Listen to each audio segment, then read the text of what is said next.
तो जैसे मैंने कि लास्ट क्लास में बोला था, मैंने बैलेंस ऑफ पेमेंट का आप लोगों को कॉन्सेप्ट कराया था। तो आपकी अब उसके कुछ इंपॉर्टेंट एमसीक्यूज मैं कराऊंगा। तो चलिए शुरू करते हैं विदाउट वेस्टिंग एनी टाइम। तो पहला क्वेश्चन क्या है, बोलता है बीओपी इज मेजर्ड एज, मतलब इसमें चारों ऑप्शंस में किस ऑप्शन से आपको लगता है कि बीओपी मेजर होता है। तो कल जब मैंने आपको बीओपी बताया था तो मैंने बोला था BOP is basically an accounting statement जो कि किसी भी कंट्री के सारे इकोनॉमिक ट्रांजैक्शंस रिकॉर्ड करता है rest of the world with rest of the world. ठीक है। सो इसमें अगर आप सारा ऑप्शन देखेंगे, डिफरेंस बिटवीन विजिबल आइटम और एक्सपोर्ट एंड इंपोर्ट्स, इसको तो हम बीओटी बोलते हैं। It is a component of BOP, पर पूरा बीओपी नहीं होता है। डिफरेंस बिटवीन इनविजिबल आइटम्स और एक्सपोर्ट्स एंड इंपोर्ट्स, ये भी एक कंपोनेंट है। Difference between external and internal flow of gold, ये भी एक कंपोनेंट हो सकता है।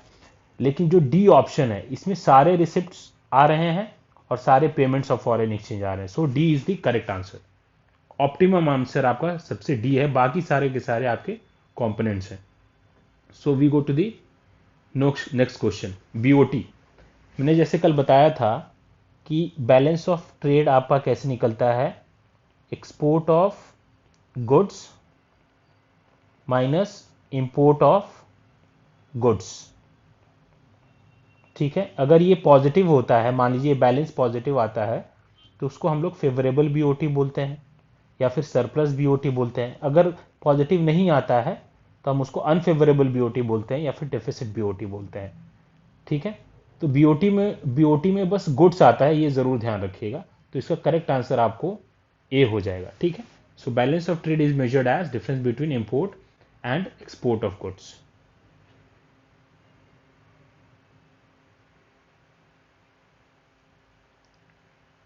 नेक्स्ट क्वेश्चन क्या है, ये बोलता है when balance of payment balances,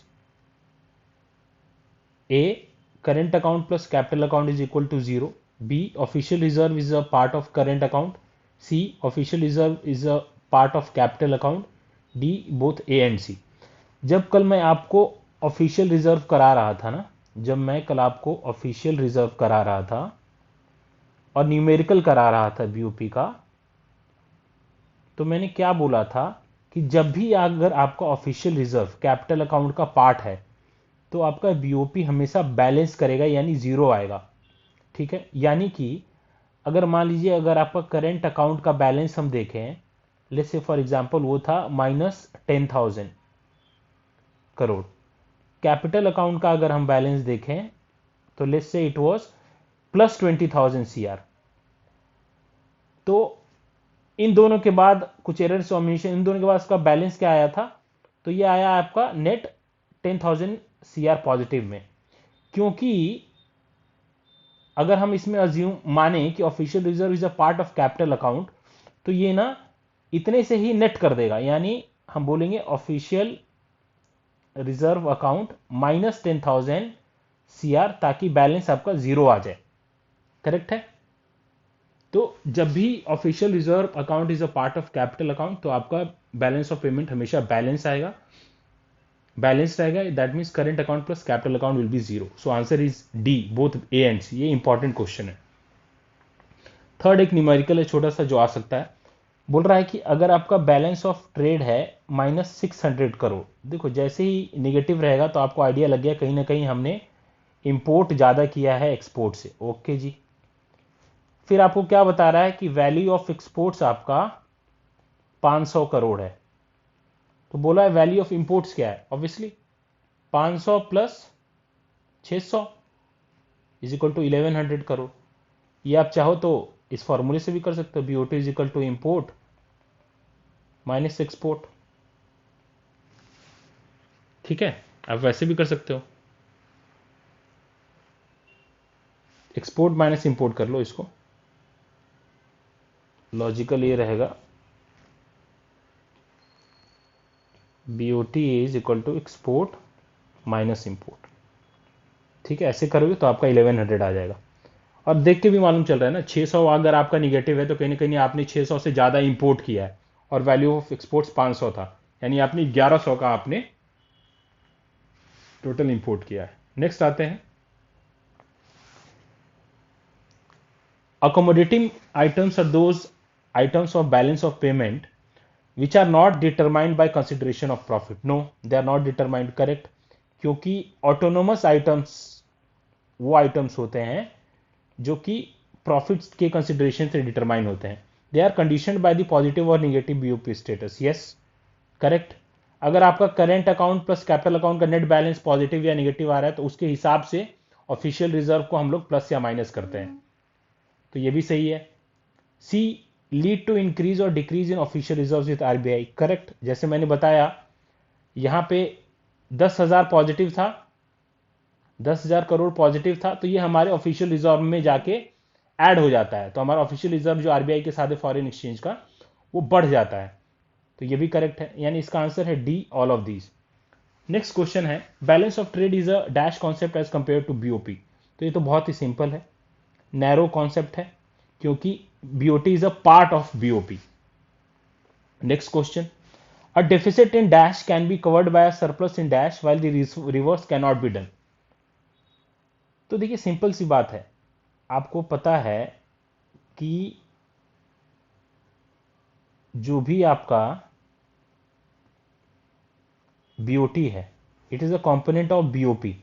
BOP में आपका बैलेंस ऑफ ट्रेड आता है, इनविजिबल्स आते हैं, आपका ट्रांसफर आता है, वन वे ट्रांसफर, इसमें गिफ्ट रेमिटेंस से सब आता है, ये सब बीओपी के आपके कंपोनेंट्स होता है। तो अगर आपके बीओटी में डेफिसिट है तो वो आपका सरप्लस इन बीओपी उसको कवर कर सकता है, ठीक है, लेकिन रिवर्स पॉसिबल नहीं है, रिवर्स पॉसिबल नहीं है, क्योंकि अगर बीओपी नेगेटिव आ गया तो उसका कोई मतलब ही नहीं बनता है ना, क्योंकि वो तो बीओटी के बैलेंस को ऑलरेडी कंसिडर कर रहा है कि नहीं। Next question, where are purchase of bond equity and shares recorded. मैंने बोला था आप लोगों की कैपिटल अकाउंट के ट्रांजेक्शन कैसे पहचानने हैं। अगर कैपिटल अकाउंट ट्रांजेक्शन आपको पहचानना है तो देखो, क्या वो इक्विटी, वो ट्रांजेक्शन इक्विटी इन्वॉल्व कर रहा है, कोई लोन इन्वॉल्व कर रहा है, कोई डिवेंचर इन्वॉल्व कर रहा है, कोई बॉन्ड इन्वॉल्व कर रहा है क्या, कोई भी एनआरआई डिपॉजिट इन्वॉल्व कर रहा है क्या, तो ये सारे एफडीआई इन्वॉल्व कर रहा है क्या, एफपीआई इन्वॉल्व कर रहा है क्या, ये सारे ट्रांजेक्शन्स आपके कैपिटल अकाउंट में रिकॉर्ड होते हैं, तो इसका आंसर हो जाएगा बी। नेक्स्ट है, above the line items are also known as autonomous items, ये आपको मैंने कल बता दिया था, और below the line items are the accommodating items, ठीक है। नेक्स्ट क्वेश्चन, इंपॉर्टेंट क्वेश्चन है ये, according to the following data BOT would be, आपको बैलेंस ऑफ ट्रेड निकालना है, क्वेश्चन ध्यान से देखना है, बैलेंस ऑफ ट्रेड निकालना है, तो बीओटी में बस हम लोग गुड्स कंसिडर करते हैं, जिसको हम लोग मर्चेंडाइज भी बोलते हैं। तो टोटल एक्सपोर्ट ऑफ मर्चेंडाइज था 1,000 करोड़, ठीक है, 1,000 करोड़। अब टोटल इंपोर्ट्स ऑफ मर्चेंडाइज कितना था, 1,200, यानी कहीं ना कहीं हमने इंपोर्ट ज़्यादा किया है, यानी we have a deficit of 200 crore. हमको इन दोनों से मतलब नहीं है, इनविजिबल से, क्योंकि बीओटी पूछ रहा है। तो अब देखो आपका डेफिसिट ऑफ 200 करोड़ कहाँ है, D, so D is the correct answer है। Now next question, BOP deficit leads to, अगर बीओपी में डेफिसिट आएगा यानी करंट अकाउंट बैलेंस और कैपिटल अकाउंट बैलेंस का नेट जो आया है वो नेगेटिव आया है, तो आपको पता है कि जो ऑफिशियल रिजर्व होता है बैलेंस करने के लिए जाता है, अगर नेगेटिव है तो वो ऑफिशियल रिजर्व हमको पैसा विड्रॉ करके बीओपी को बैलेंस करना पड़ेगा। So BOP deficit leads to decrease in official reserves, ठीक है, ऑफिशियल रिजर्व से हमको पैसा विड्रॉ करना पड़ेगा, so it will lead to decrease in official reserves. और अगर सरप्लस होता है तो किसी भी कंट्री का ऑफिशियल रिजर्व बढ़ जाता है। Next question, measurement of balance of payment deficit is based on, measurement of balance of payment deficit is based on, बताइए।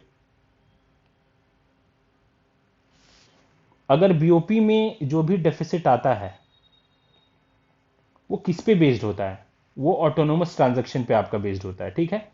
अकोमोडेटिंग ट्रांजैक्शन जो होते हैं वो तो एडजस्टमेंट के लिए होते हैं, कि अगर कोई सरप्लस आ गया, डेफिसिट आ गया तो उसको बैलेंस करना है, अकोमोडेटिंग ट्रांजैक्शन वो होते हैं। लेकिन अगर बीओपी में कोई भी डेफिसिट आ रहा है तो वो ऑटोनोमस ट्रांजैक्शन के कारण आता है, ठीक है, जिसमें आपके कुछ करेंट अकाउंट ट्रांजेक्शन भी होते हैं सारे के सारे, और कुछ कैपिटल अकाउंट ट्रांजेक्शन भी होते हैं। Next question is again important, import और machinery is recorded in the current account, मैंने आपको कल भी बताया था क्योंकि ये विजिबल आइटम में आता है। And borrowings from abroad is recorded in the capital account, कोई भी बोरोइंग कोई भी लोन अगर बाहर से आ रहा है तो यानी इसका करेक्ट आंसर हो जाएगा ए। ठीक है, नेक्स्ट क्वेश्चन देखते हैं। An Indian real estate company receives rent from Google in New York, rent receive कर रहा है यानी ये फैक्टर इनकम है हमारी कंट्री के लिए। This transaction will be recorded on, बताइए हमारे पास पैसा आ रहा है तो पहली बात क्रेडिट साइड में आएगा, क्योंकि ये फैक्टर इनकम है तो ये करंट अकाउंट में आएगा। तो ऑप्शन देखो भैया आप कहाँ है, क्रेडिट और current, A is the correct answer.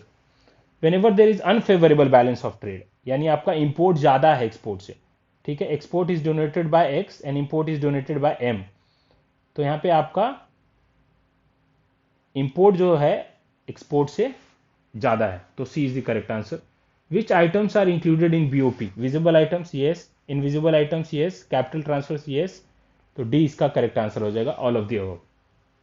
ठीक है, तो ये क्वेश्चंस थे जो कि इंपॉर्टेंट है।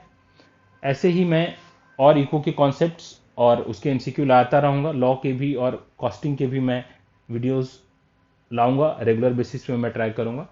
Thank you, please subscribe and share.